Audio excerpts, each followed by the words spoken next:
Throughout human history, we've had a complicated relationship with substances that alter our minds. From ancient rituals to modern medicine, plants with psychoactive properties have been both revered and feared.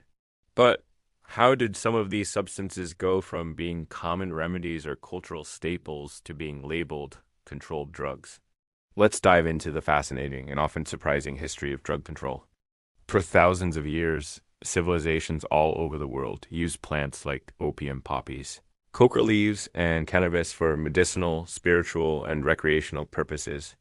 In ancient Sumeria, the opium poppy was called the joy plant. In South America, indigenous peoples chewed coca leaves to boost energy and combat altitude sickness.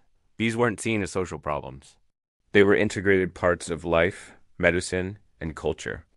Even in the 19th century, you could walk into a pharmacy and buy products containing opium or cocaine over the counter. Laudanum, a tincture opium, was a common painkiller.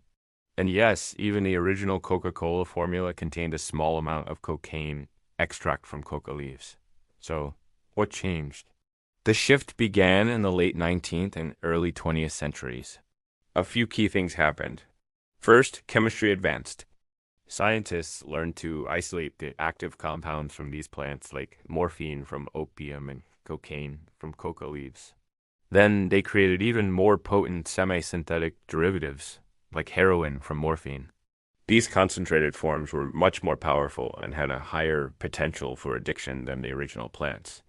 The invention of the hypodermic syringe in the 1850s also meant these substances could be injected directly into the bloodstream, making their effects faster and more intense, which dramatically increased the risk of overdose and dependence. At the same time, the world was becoming more connected. International trade meant these new, potent drugs could be shipped globally, creating new markets and new problems.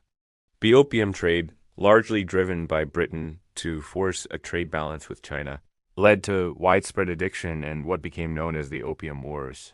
This was one of the first times the international community had to confront the social and economic devastation caused by the widespread availability of a drug. It sparked the first real conversations about international control.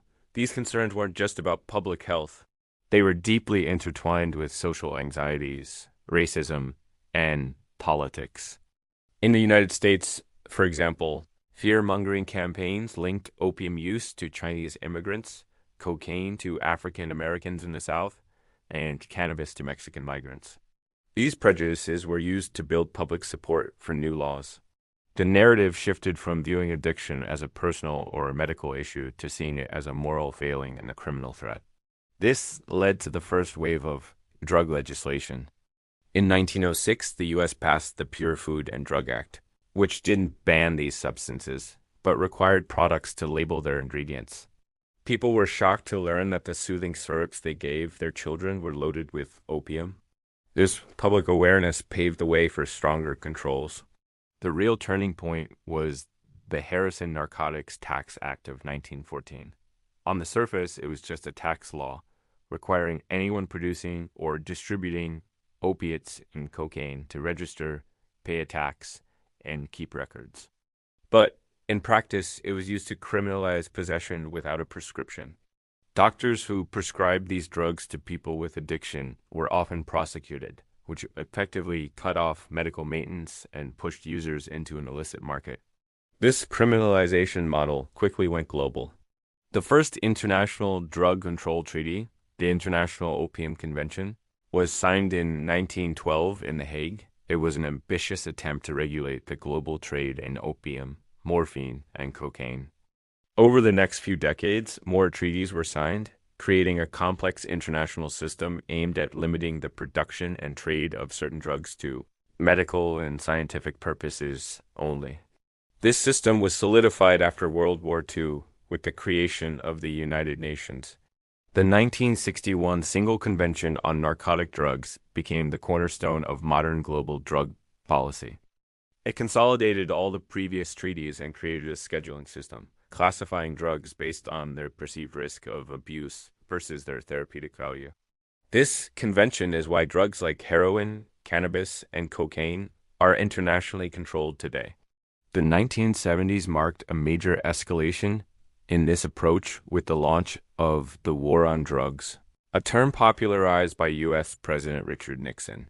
This campaign framed drug use not as a public health issue, but as a war to be won through law enforcement, arrests, and harsh penalties. The policy focused heavily on punishment rather than treatment or prevention. This approach was adopted by many countries around the world, leading to a massive increase in incarceration rates for nonviolent drug offenses. The goal was to disrupt the supply of drugs and deter use through fear of punishment.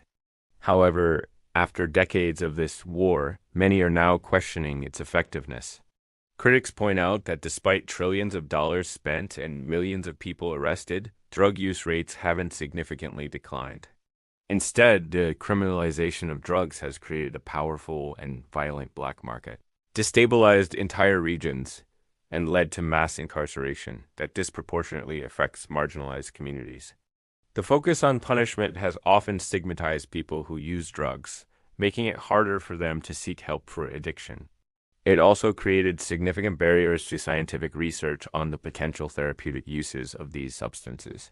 For decades, studying the medical benefits of cannabis, psilocybin mushrooms, or MDMA was nearly impossible due to their strict legal classification. This has led to a major shift in thinking in the 21st century. Today, there's a growing global movement to rethink the war on drugs. Countries like Portugal, which decriminalized the possession of all drugs for personal use in 2001, have seen dramatic drops in overdose deaths, HIV infections, and drug-related crime. Instead of arresting people for possession, they offer them health and social services.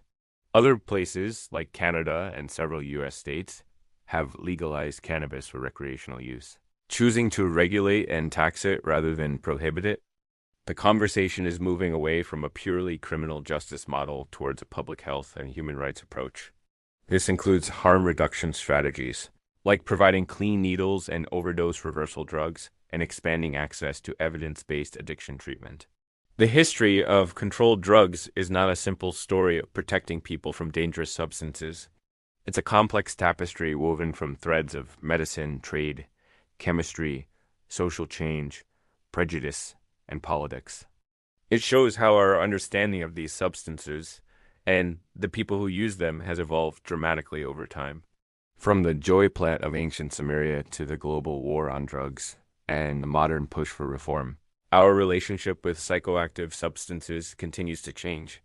As we move forward, the challenge is to create policies that are based on science, compassion, and public health rather than fear and punishment.